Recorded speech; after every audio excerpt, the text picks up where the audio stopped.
Hello friends, வணக்கம். இன்றைக்கி நம்மளுடைய மிஸ் பேசி தமிழ் கிச்சனில் இன்றைக்கி என்ன சமையல் பண்ணலாம், ஐடியாஸ் அண்ட் டிப்ஸ் தாங்க பார்க்க போகிறோம்.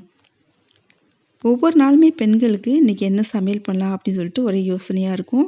2 பெண்கள் சந்திச்சுக்கிட்டோம் அப்படின்னு சொன்னால் இன்றைக்கி அவங்க வீட்டில் என்ன சமையல் பண்ணியிருக்காங்கன்னு கேட்டுக்குவோம். எதனால் அப்படின்னு சொன்னால் நம்மளுக்கு அதுலேருந்து ஒரு ஐடியா கிடைக்கும் அப்படின்றதுனால தான். அவங்க வந்துட்டு என்ன குழம்புக்கு என்ன காய் பண்ணியிருக்காங்க அப்படின்னு தெரிஞ்சுக்கலான்றதுனால தான் நம்ம அது மாதிரி கேட்போங்க.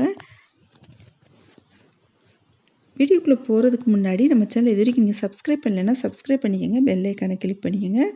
அப்போ தான் நான் போடுற ஒவ்வொரு வீடியோ உங்களுக்கு உடனே நோட்டிஃபிகேஷனாக கிடைக்கும். இது மாம்பழ சீசன்னால் நான் மாம்பழம் கட் பண்ணி வச்சுருக்கேங்க. அப்புறம் முட்டை பொடி மாஸ், பாகற்காய் வறுவல் இருக்குங்க. இங்கே வந்துட்டு சாம்பார் ரெடி ஆகிட்டுருக்கு.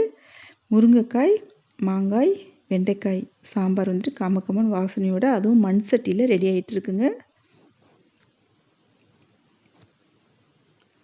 இந்த சாம்பாருக்கு பாகற்காய் வறுவல் சூப்பரான காம்பினேஷனாக இருக்குங்க.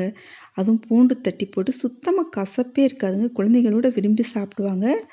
உங்களுக்கு இந்த பாகற்காயோட ரெசிபி தெரிஞ்சுக்கணும் அப்படின்னு சொன்னால் நான் டிஸ்கிரிப்ஷன் பாக்ஸில் லிங்க் தரேன், வேணால் செக் பண்ணி பார்த்துக்கோங்க. இங்கே வந்துட்டு ஆவி பறக்க சூடான சாதம் ரெடி ஆயிடுச்சு. எங்களுக்கு வந்துட்டு குக்கர் சாதம் பிடிக்காது, அதனால் வந்துட்டு எப்போவுமே சட்டியில் தாங்க வடிப்போம். இங்கே பாகற்காய் ஃப்ரை ரெடி ஆயிடுச்சு.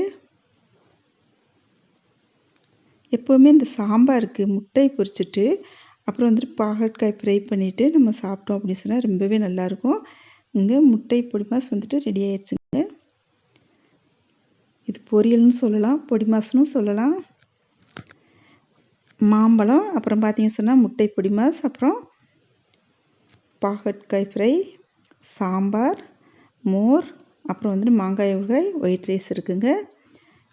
இது வந்துட்டு வெயில் காலன்றதுனால நான் வந்துட்டு மோர் எடுத்து வச்சுருக்கேங்க. உங்களுக்கு இந்த வீடியோ பிடிச்சிருந்துச்சி அப்படி சொன்னால் நம்ம சேனல் இது வரைக்கும் சப்ஸ்கிரைப் பண்ணலைன்னா சப்ஸ்கிரைப் பண்ணிக்கோங்க, பெல் ஐக்கானை கிளிக் பண்ணிக்கோங்க, ஃப்ரெண்ட்ஸுக்கு ஷேர் பண்ணுங்கள், லைக் பண்ணுங்கள், கமெண்ட் பண்ணுங்கள். தேங்க்யூ.